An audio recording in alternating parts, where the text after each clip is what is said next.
You first, when you take a look at both of these QBs, who had the most impressive start so far in the preseason? Well, to me, it was Shedeur. I didn't see any interceptions when he was out there. Didn't see anything like that.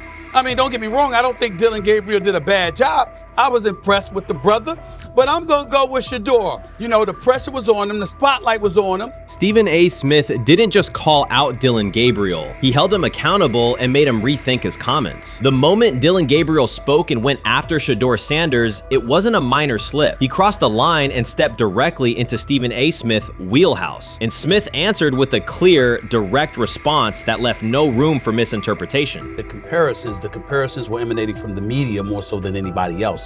And that's what I think, that's exactly who I think he was directing his comments towards. Having said that, Dillon Gabriel, respectfully, it was stupid. A very dumb comment to make. First of all, let me tell you something right now.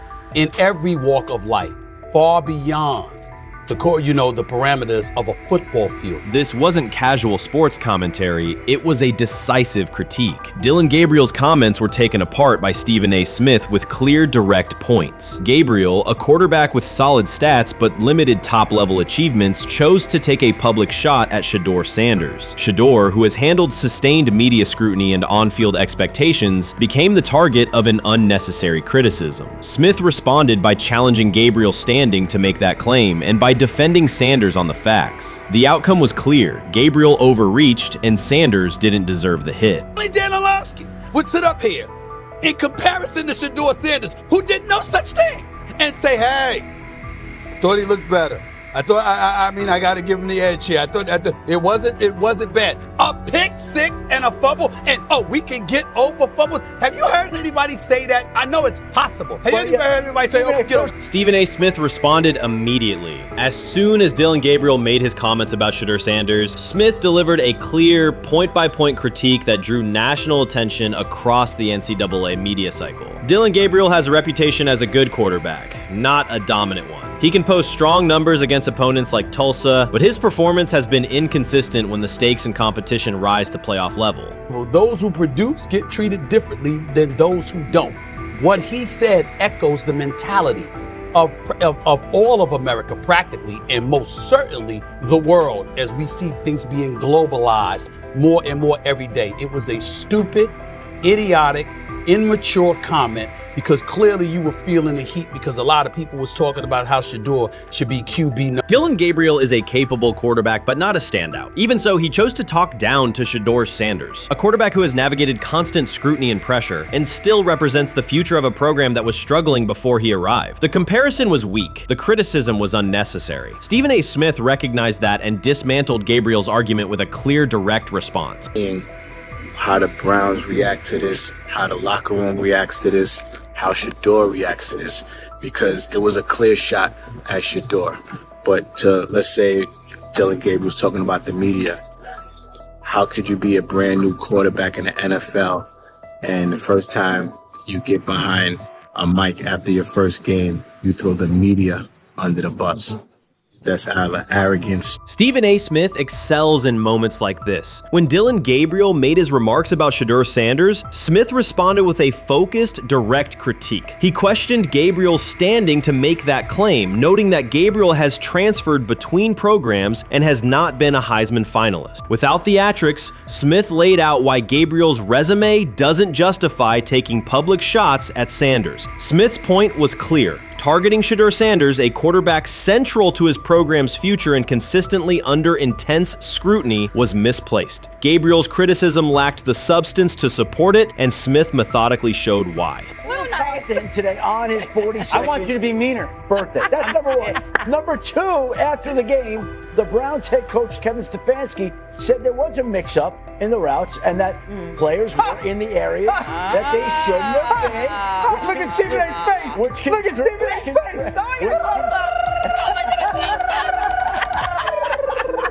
Look at Stephen A. Oh my Lord. The strength of Stephen A. Smith's response was that he didn't just address Gabriel's remarks. He challenged the image around him. Dillon Gabriel often presents himself as an overlooked contender ready to surprise. But the reality is that his profile hasn't commanded broad attention. It's a clear reminder that not every opinion carries equal weight. In defending Shedeur Sanders, Stephen A. was direct and precise. Shedeur isn't just a quarterback. He is Deion Sanders' son, which subjects him to scrutiny far beyond anything Gabriel has faced. Even under that pressure, Shedeur has maintained his composure, shown confidence, and delivered in key moments that helped revive a program many had written off. Stupidity, all of it. I thought it was a clear shot at Shedeur due to the fact that his Oregon coach threw a shot at Coach Prime and Shedeur during their meeting at Colorado last year. But you know what? The cream rises to the top. Let's see what happens this week. I see a lot of the media talking about they think it was about the media and not about Shedeur. And I think that's a chess move. For Dillon Gabriel to take shots at Shedeur Sanders was a miscalculation. Stephen A. Smith made the mismatch clear. Gabriel's attempt to shame Sanders was unnecessary and counterproductive. You don't target Deion Sanders' son when Deion has turned Colorado into primetime television. It underscored that Dillon Gabriel has often played with a chip on his shoulder because the spotlight hasn't followed him. He has been around long enough to compile numbers but not to earn broad respect. That's why going after Shedeur was misguided. Sanders, despite ups and downs, drives headlines. Gabriel's most notable headlines have been his transfers. Stephen A. Smith pressed that point without hesitation, challenging Gabriel's standing and leaving his argument looking like a forced throw that turns into a pick six. You know what? Still needs to thank me a little bit more for that restaurant I treated him and his family to, because it was big time, and stop embarrassing me by going places and trying to use coupons. That's how pathetic he is. The point is that a pick six and a fumble is usually considered a bad day. Stephen A. Smith didn't need to raise his voice to make the point. He presented Dillon Gabriel as a player whose talk outpaces his resume and defended Shedeur Sanders with clear comparisons. That's why he called Gabriel out so directly. The comparison wasn't just unfair, it was forced. Now look at Gabriel's record. The numbers are solid and he can win against average defenses, but the resume lacks defining markers. There's no sustained Heisman contention, no late season surge that reshaped the national picture, and no postseason moment that cements a legacy. The track record reflects steady production, not top-tier impact. That's the gap Smith underscored. Gabriel's criticism of Shedeur Sanders wasn't supported by what he has accomplished, while Sanders continues to carry a program under constant scrutiny. Let's see some of them step up and make some plays out there. Ain't no way. Gabriel Ain't no way. He's not built like that. No way. And this one is picked off and going back the other way. Oh my God, why did he stop playing? Now it's a foot race. And that is that. They told me bust out my AP, perfect timing. H-shot, we about to get legendary. Shedeur start the next game, baby.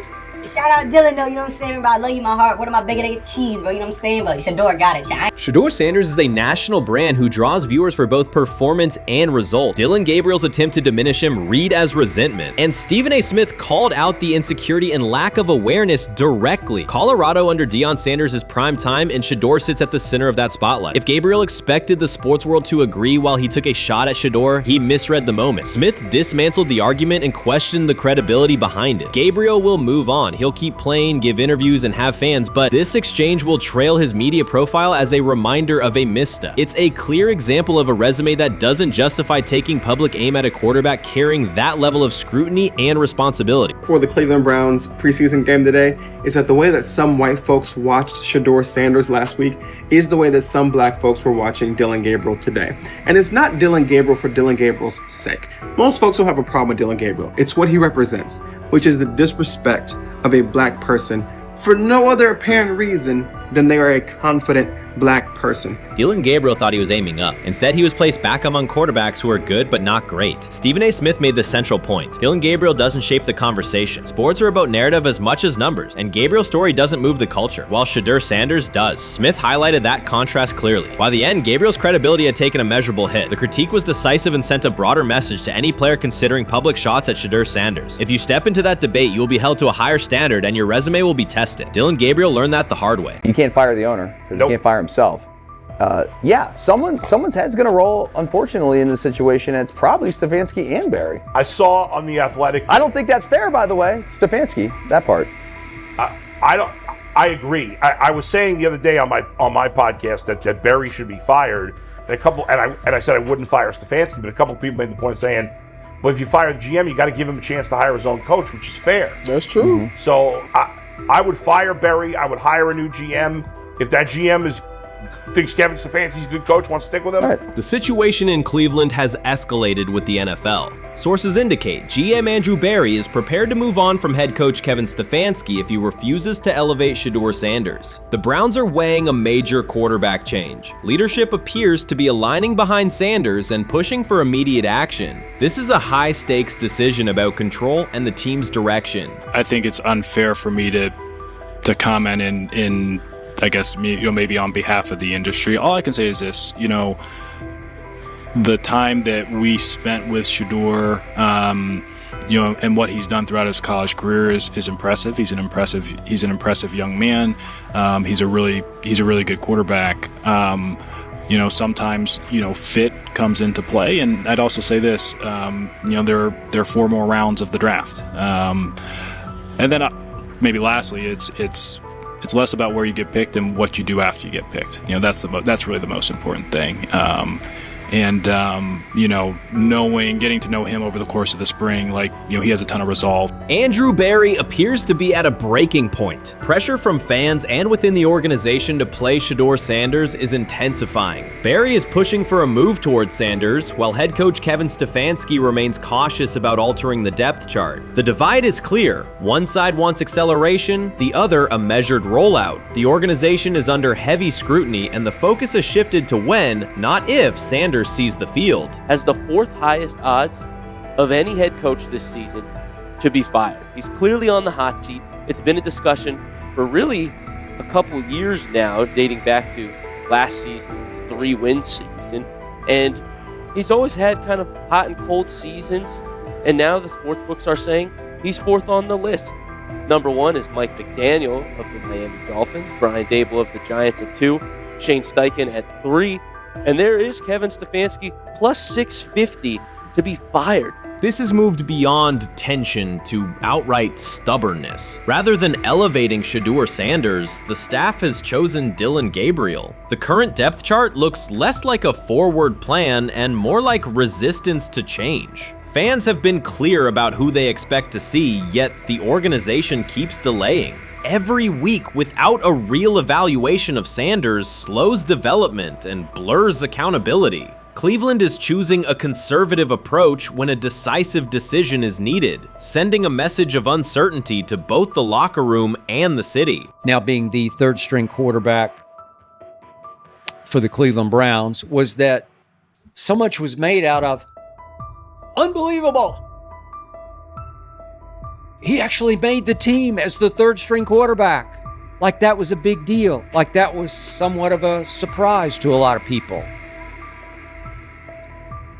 He should have been the 1st pick in the draft. Kevin Stefanski appears to be doubling down to validate his approach. Despite sustained demand from Browns fans to see Shedeur Sanders reflected in chants, merchandise, and constant discussion, he continues to keep Dillon Gabriel in front on the depth chart. The decision functions as an assertion of control rather than a response to momentum. Even with clear signals from the fan base, Stefanski is staying with Gabriel and delaying a full evaluation of Sanders. It is a deliberate choice to maintain his plan and pacing, not to accelerate change. Cleveland is prioritizing continuity over recalibration, keeping any transition to Sanders on hold. But yeah, the Browns are in a tough spot.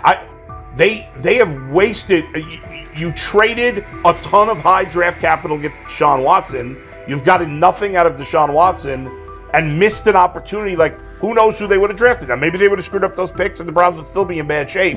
Andrew Berry is likely frustrated watching Dillon Gabriel default to conservative throws while the offense stalls. From a football perspective, this appears to be the hill Kevin Stefanski is choosing to stand on. Keeping Gabriel ahead of Shedeur Sanders has limited the unit's explosiveness and prevented a full evaluation of a higher ceiling option. Drives end quickly, field position flips, and momentum is lost while Sanders remains on the sideline. Fan patience is wearing thin. Each ineffective series intensifies criticism and shifts scrutiny toward the coaching staff's criteria for the depth chart. With every additional snap for Gabriel, the decision reads less like an open competition and more like rigid adherence to a plan that isn't producing results. The optics are clear. A dynamic quarterback sits while a cautious approach keeps the offense in neutral. If this continues, accountability questions will grow inside and outside the building. What performance benchmarks keep Gabriel ahead of Sanders? When will Sanders receive first-team reps in live situations to allow a fair comparison? The front office must decide whether to preserve continuity or pivot toward a timely assessment of Sanders. The longer the current approach stays in place, the more it signals stubbornness rather than adaptation, and the more pressure mounts to realign the plan with on-field output. I honestly see it happening if the Browns lose a bunch of games. Like if they get 5 wins or less, I see the report coming out now that Stefanski will be fired. I don't want it to happen. I want the Browns to be good, win a bunch of games. I think that they're going to be a team that is slept on and can at least get 7 wins, which is why if they don't, I see Stefanski getting all the blame for that, and there'll be a new coach in Cleveland. Because their players, to me, are there once again. We've talked about the incredible rookie class. The approach in Cleveland lacks consistency. One week, Andrew Berry signals he wants Shedeur Sanders on the field. The next, Dillon Gabriel gets the reps and the plan stays conservative. Through it all, Kevin Stefanski shows limited urgency despite pressure on his job security. Fans are asking for an offense that can push the ball, change field position, and produce points. Instead, the unit leans on short throws and cautious sequencing. Gabriel's play keeps the ceiling low and momentum static, while a full evaluation of Sanders is postponed. The result is growing frustration and a clear disconnect between the front office, coaching staff, and expectations in the stadium. The NFL tried to teach him and his father a lesson. You don't act like that. You don't talk like that before a draft. We'll show you how our game is played. We will watch you plummet all the way. I think he would have gone undrafted except for that owner in Cleveland. And he is the key to everything because he is something of an against the grain maverick owner. He's kind of a wannabe Jerry. Fan speculation is growing. Some believe Kevin Stefanski lacks confidence in Shedeur Sanders. Others think he's prioritizing Dillon Gabriel for reasons unrelated to performance. A more extreme view claims Stefanski is manipulating outcomes to secure a buyout. Whatever the motive, the risk is clear. This approach is straining his relationship with GM Andrew Berry and alienating the fan base. Pressure is rising, Berry's patience is running out, and supporters have shifted from requests to demands. If the current plan continues, calls for a change in quarterback and accountability will intensify. So before your final year at Miami, there's a lot of conversations revolved around Shedeur Sanders. Obviously, I'm assuming you guys have a great relationship. Some of the clips you've seen and stuff like that. What is it like for you to have like this rivalry with Shedeur? I don't have a rivalry with him. That's my boy. So at the end of the day, this whole process, we thought me and him were going to be 1 and 2 the whole time. Whether he's 1, I'm 2. Whether I'm 1, he's 2. And so that's just always been, our mindset. It didn't go that way. I thought he was one of the better quarterbacks in the draft as well, even throughout college. A lot of stuff out there on him ain't really, the truth, just because they spin it different ways. Like they spin stuff about me different ways. But I mean, when he gets his chance, become a starter, I know he's gonna make the most of it. And I'm ready to get back to work with him, after the season, talk some more stuff to him. Cam Ward directly challenged the uneven standards applied to Shedeur Sanders, calling them inconsistent and unfair. By insisting that performance, not politics, guide evaluation, he shifted the discussion from one player to a league-wide problem. Sanders' treatment now serves as a test of how the NFL supports and evaluates emerging quarterbacks. I feel a special relationship with him, especially me. First getting to know him 5 years ago when I started working with him.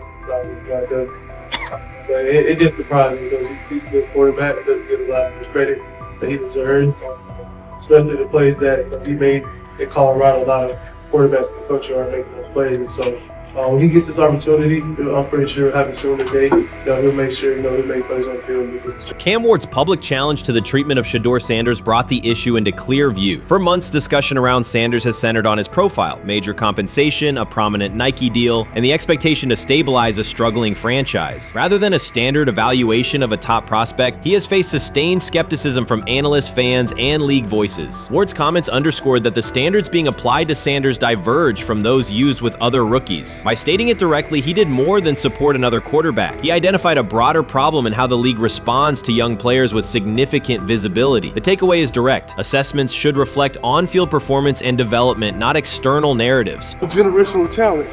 I'm gonna prove him right. I'm gonna prove him right, don't worry. Oh my God. An article came out today, I'm generational. So I guess it's article versus article. I like that you think that, man. But we all know the truth.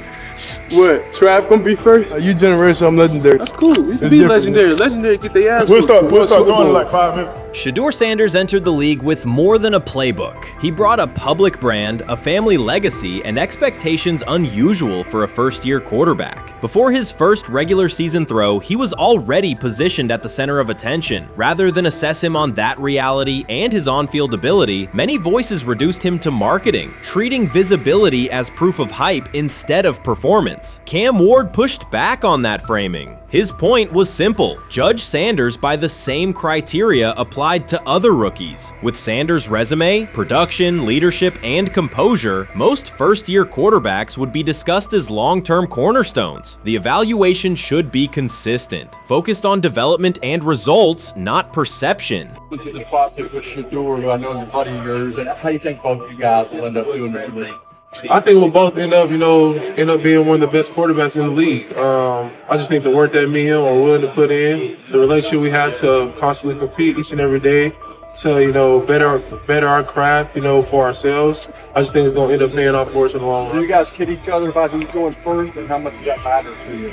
Yeah, we play around, we joke around with it. Really don't mean nothing. The draft pick will never mean anything. At the end of the day, you got to show whether you can prove each and every Sunday. You can't just do it 1 year. Disrespect shows up in two patterns. First, Shedeur Sanders is repeatedly framed through his father, Deion Sanders, as if lineage erases his own work. Discussion drifts to pedigree instead of what the film shows. Second, his visibility is treated with suspicion. His audience reach, partnerships, and ability to lift ratings are labeled hype rather than recognized as value. Instead of acknowledging that he drives demand and expands the stage for his team, critics call it an unfair edge. The result is a skewed evaluation. Star power is held against him while on-field production gets pushed aside. The standard should be consistent. Assess the tape and the development, not the last name or the attention it brings. Well, Ward, we're microfacts. Cam Ward's remarks went beyond defending Shedeur Sanders. They confronted how the league manages star power. The reality is simple. The NFL markets visibility, but resists it when a player doesn't follow the expected script. Rookies are supposed to be quiet, deferential, and grateful for limited leverage. Sanders arrived with leverage, brand reach, major endorsements, and confidence. And that presence was recast as entitlement. Instead of treating those factors as earned advantages, much of the commentary used them to diminish him. Ward called out that contradiction. The same influence the league sells to audiences is criticized when a young player exercises it. His point is a standards problem, not a personality dispute. Evaluate Sanders on his preparation, leadership, and results. Don't penalize him for having a platform or for using the leverage that the modern NFL itself helps create.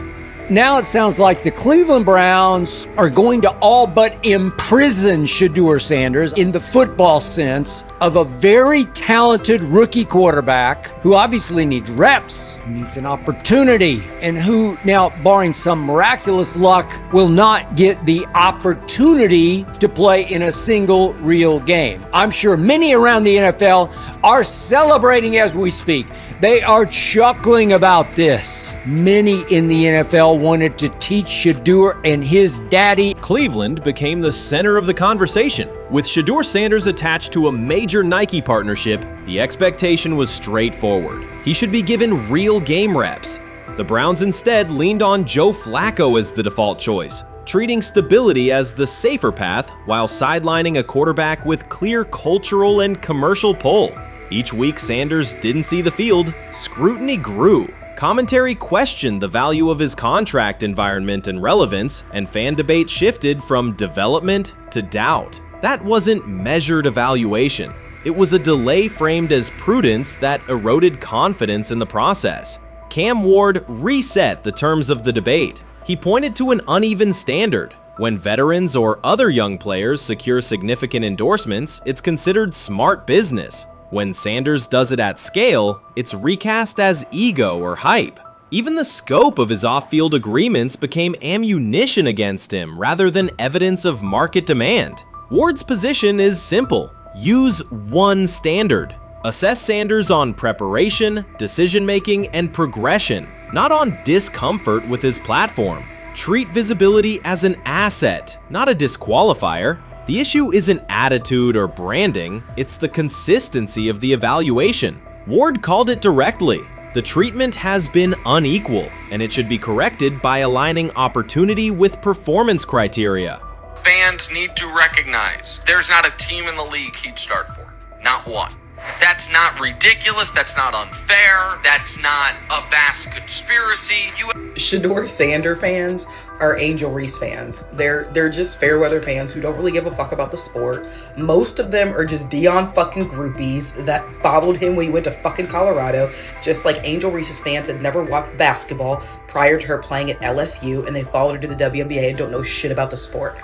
That's it. Now Dion fucking groupies are running around acting like, oh, this is payback to his dad. The timing is pivotal. Shedeur Sanders isn't trying to blend into the league's background. He's shaping the agenda. He drives debate segments, fuels short-form highlights, and moves merchandise at a pace most rookies never approach. By the metrics that define modern attention, he is the draw. Yet, a segment of observers continues to undercut him, not because of shortcomings on tape, but because of discomfort with how prominent he already is. Cam Ward put words to what many could see. Coverage around Sanders has been filtered through reaction to his visibility, rather than a clear read of his performance and growth. The market has already weighed in. Demand is real, not manufactured. Nike's record-level rookie endorsement aligned with that reality, signaling long-term value and cultural reach. This exposes a core contradiction. The NFL depends on star power to sell tickets, fill stadiums, and boost ratings, but it resists stars who set terms on their own. Visibility is celebrated until a player exercises it. The fix is straightforward. Apply one standard. Evaluate Sanders on preparation, decision-making, and results, and treat his platform as the asset it is. If the league benefits from his presence, its evaluation practices should reflect that same reality, consistently and without penalty for scale. Shedeur Sanders does not depend on league promotion. He established his platform before the NFL and continues to expand it on his own terms. That autonomy challenges the status quo. Cam Ward's support was more than a defense of a teammate. It was a warning that if the league holds to outdated expectations, it risks falling behind the very players who drive audience attention and revenue. Claims that Sanders lacks real popularity ignore measurable facts. A large, active following, consistent merchandise demand, and sustained coverage across major outlets. Doubts about his standing as a quarterback overlook his college production and growth indicators. The pattern is familiar. Efforts to minimize him increase his reach. Each skeptical headline widens the spotlight, and each dismissive take creates more engagement. You cannot reduce a player built for visibility by arguing he should be less visible. The practical outcome is the opposite. Scrutiny becomes signal. Sanders is not merely enduring criticism, he is turning it into momentum, converting attention into leverage on and off the field. Honestly, guys notice it more when you're out winning games, right? If Cleveland starts off in a bad start, they're not doing well, and all of a sudden Shedeur or Dillon Gabriel are doing well in 7-on-7, they're throwing dimes. In practice drills, the number one defense can't stop them.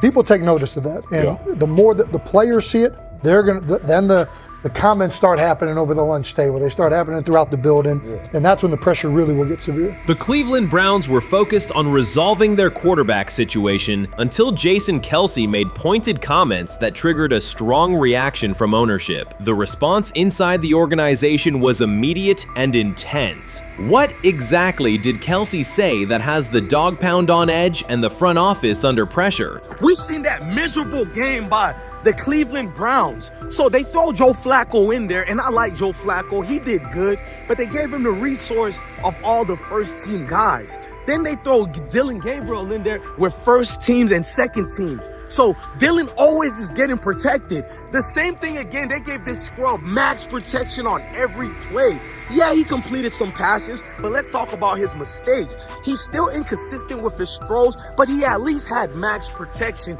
The Cleveland Browns continue to be defined by inconsistency and avoidable setbacks. Even as fans hoped the organization had turned a corner, Jason Kelce, fresh off retirement, offered a direct critique that reignited doubts about the team's direction. His remarks implied the franchise's structure and decision-making remain unstable and recent progress may not hold. The takeaway for leadership is straightforward. Identify core issues, align on a coherent plan, and execute with discipline. For supporters, it's another sign that the problems run deeper than a single season. They throw Shedeur Sanders in there with the lowest cab drivers you couldn't even get on 5th Street.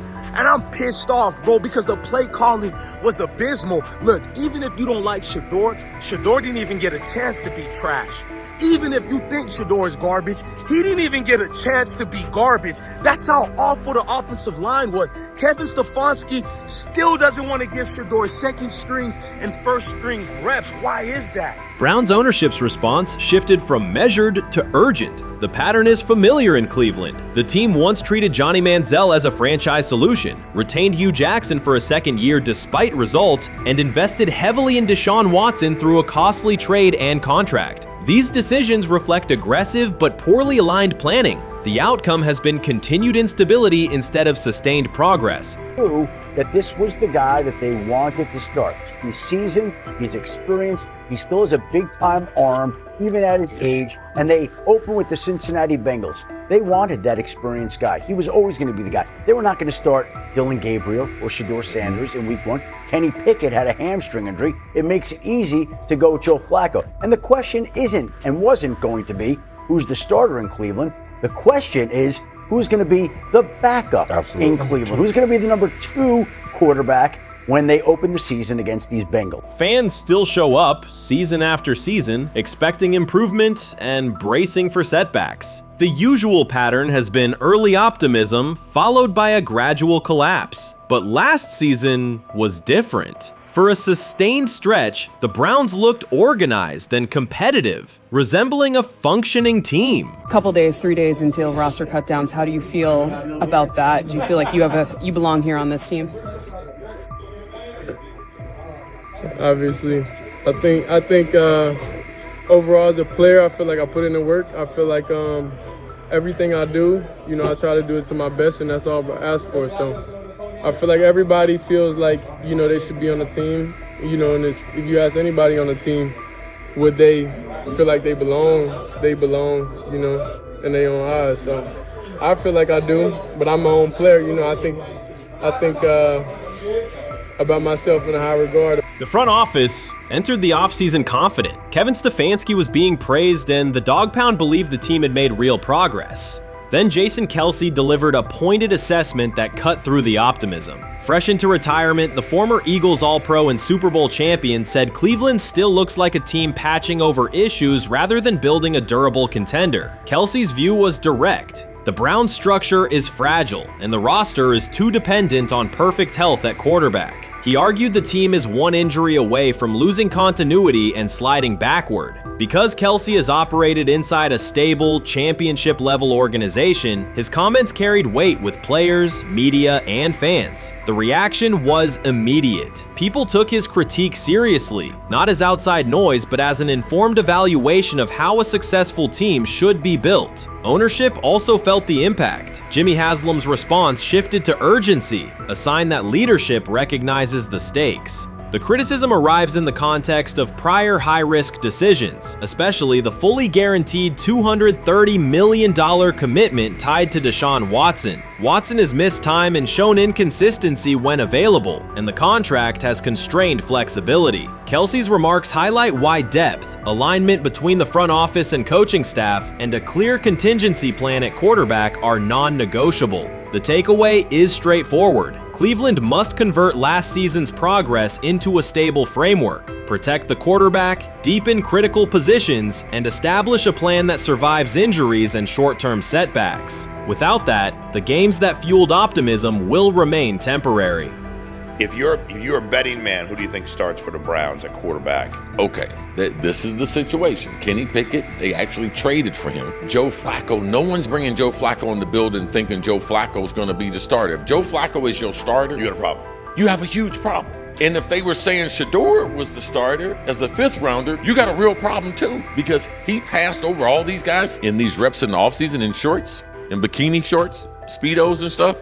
Like, no. That kind of stuff. So I'm not that surprised. When you put down a 3rd round pick on a quarterback, you do believe he has a certain skill set. Jason Kelce stated the obvious. Cleveland committed to a quarterback who hasn't played at an elite level in years, and Joe Flacco's playoff run didn't change the long-term outlook. Ownership appeared more upset that the criticism was public than by the substance of the critique. Many fans agreed. They've seen this pattern before. Rosters age, injuries are inevitable, and when a single contract dominates the cap, one setback at quarterback can undermine the entire season. Kelce's broader point was about structure. The Browns prioritized the high-cost, uncertain starter over depth and contingency. The late-season surge masked issues that remain: limited cap flexibility, thin depth at key positions, and an offense that lacks a credible Plan B. Fans recognize how quickly a strong defense can decline with injuries, and how an offense without redundancy stalls. The AFC North raises the stakes. Baltimore with Lamar Jackson sustains a top standard. Cincinnati with Joe Burrow returns to contention when healthy. Pittsburgh rarely slips below .500 under Mike Tomlin and wins with defense and consistency. In that environment, Cleveland can't rely on perfect health or peak form from one player. The path forward is clear. Diversify cap allocation, reinforce the offensive line and receiver depth, carry a legitimate backup plan at quarterback, and install a scheme that functions regardless of who is under center. Given what we saw yesterday with Shedeur Sanders, somebody on the Cleveland Browns is 100% getting fired, probably by the end of this year. The person who's probably going to end up getting fired is Kevin Stefanski, because I know that he didn't want Shedeur Sanders on the team. It was Andrew Berry who made that pick. You can't really go against your GM. Bad things happen in this situation. But Shedeur Sanders is not without fault for what we saw yesterday.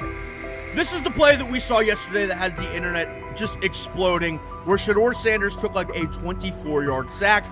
Half of the internet is saying that this is all Kevin Stefanski's fault. Cleveland showed progress last season, but the underlying concerns remain. Jason Kelce highlighted them directly. The Browns' long-term plan is fragile, cap-constrained, and overly dependent on perfect health at quarterback. His comments focused attention on structural issues, roster depth, continuity in coaching, and a sustainable offensive approach, rather than a single hot streak. That criticism resonated because it reflected what many around the league already see. Ownership ownership's reaction underscored the sensitivity. Jimmy Haslam has presided over frequent coaching and quarterback changes, and external scrutiny carries weight when it comes from a respected veteran with championship experience. Kelsey's remarks reinforce that last year's Joe Flacco stretch was a short-term solution, not a foundation. The team still needs a durable plan that can withstand injuries and inconsistency. The practical takeaway is clear: stabilize the system, diversify cap usage, and build depth at key positions so the offense functions regardless of who is under center. That includes a coherent development pathway for younger talent such as Shedeur Sanders, with defined practice reps, protection, and scheme alignment. Kelsey didn't say anything outrageous. He articulated the gap between a brief surge and a credible long-term contender. Have the faith of a mustard seed.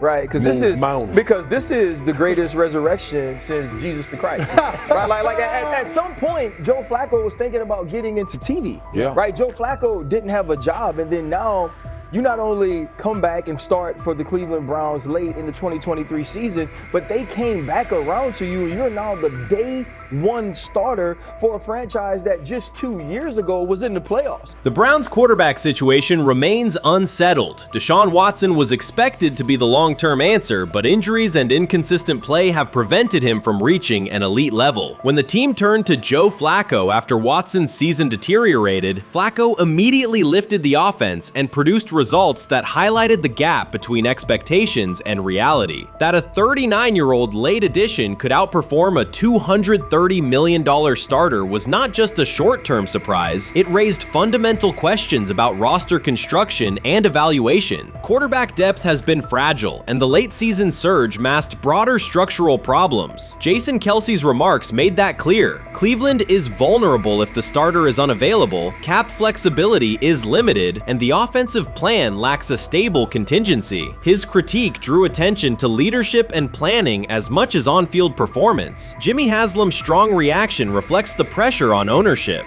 The organization has promoted a message of stability and progress, but Kelsey's assessment suggested those gains are not yet durable. The path forward requires a realistic approach to the cap, a credible backup plan at quarterback, and a system that holds up regardless of personnel.